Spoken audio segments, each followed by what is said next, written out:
die Verbrennung der Amerikaner. What is up, my beautiful mates of YouTube? My name is Aussie Marcel, and in today's video I'm just going to be talking about 3 compliment pulling smoky fragrances. So starting things off, it's going to be my scent of the day, and that is Calvin Klein's Defy Eau de Parfum. This is a fantastic smelling fragrance. I don't care what anyone says about the Sauvage sort of clones out there or anything like that.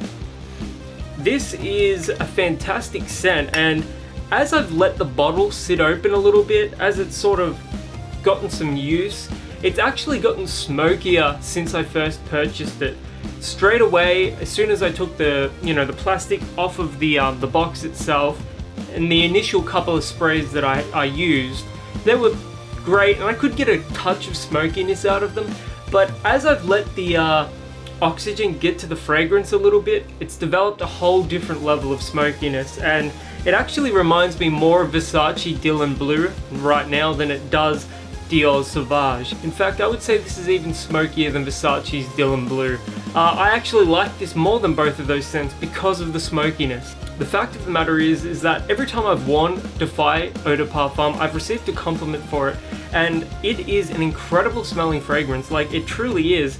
And this 200 ml bottle only cost me like $90 Australian, and I love the overall gradient. It looks much nicer and it smells much nicer than the Eau de Toilette. The Eau de Toilette is good, it's just a little more floral and has less smoky facet to it. This, dense, but not in a bad way. The smokiness is rich. It's an overall much better fragrance than the Eau de Toilette. I've really enjoyed wearing this one, and it's almost a daily driver for me at this point. Huge for compliments. It smells amazing. Performance is 8 hours plus, so it'll get you through a work day. And yeah, it's affordable as well. Definitely check out the Eau de Parfum of Calvin Klein's Defy. Next up is a scent that I have covered a few different times on the channel, Hugo Bossman Orange.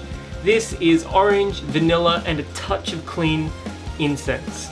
It may sound a little unusual, but it really does work, and it's great for compliments as well. I find that vanilla-based fragrances, especially masculine vanilla fragrances, are really good for compliments as well, and that vanilla note really complements the very subtle incense here as well. Design is pretty solid, I like it. Reminds me of Red Door by Elizabeth Arden. Just a little wider. In terms of compliments, Hugo Bossman Orange is getting close to Calvin Klein Defy Eau de Parfum territory, although not quite. It's that really mainstream smokiness that people love, and this shares that to a much lesser degree, but it's still there, it's still noticeable. It's the vanilla and the orange though. It smells incredible. In fact, a woman could wear this very comfortably. A woman can wear any fucking fragrance she wants, really. Doesn't really matter. But yeah, this smells incredible. Hugo Bossman Orange is a fresh scent with a citrus opening, and then vanilla, and then some light incense. It's great for compliments. It's affordable at only about $40 Australian. I've even seen it lower at Chemist Warehouse. They had like a clearance section at my local Chemist Warehouse, and they were selling this for like $30 Australian. At that price, it becomes a steal.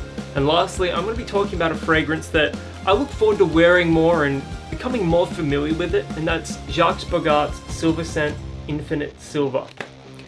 This does retain a touch of that classic Silver Scent DNA, but it also is more reminiscent of Silver Scent Pure, which is that fabric softener vibe of the original with like a really bright citrus opening, but there is also a subtle smokiness to this one. I'm actually going to spray this one. It's very nice.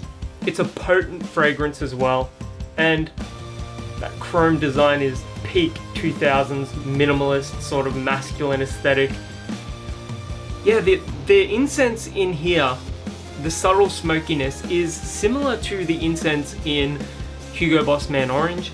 It's definitely noticeable, probably more so than Hugo Bossman Orange, but it also has that laundry detergent fabric softener vibe of the classic Silver Scent DNA. It smells incredible. This one performs like a monster. It's a 12-hour plus scent. I'm actually going to spray it again. This one smells incredible. This whole room is going to smell like this right now, but that's okay. I picked this up for about $40 at Chemist Warehouse. I haven't checked eBay, but I'm imagining you can probably find it a little cheaper there. But at $40, considering how good this one smells and the performance, it's definitely worth checking out.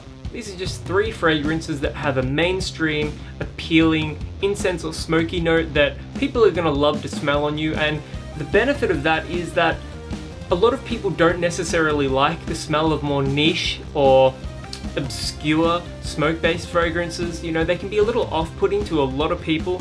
And so I try not to wear them too much, even though I absolutely love the way they smell. You don't want people thinking you smell like a bong or an ashtray. That's never appealing to pretty much anyone. So yeah, these are highly recommended. Definitely check them out. You could easily pick up all 3 of these fragrances for under $200 Australian, and I think that's pretty solid value.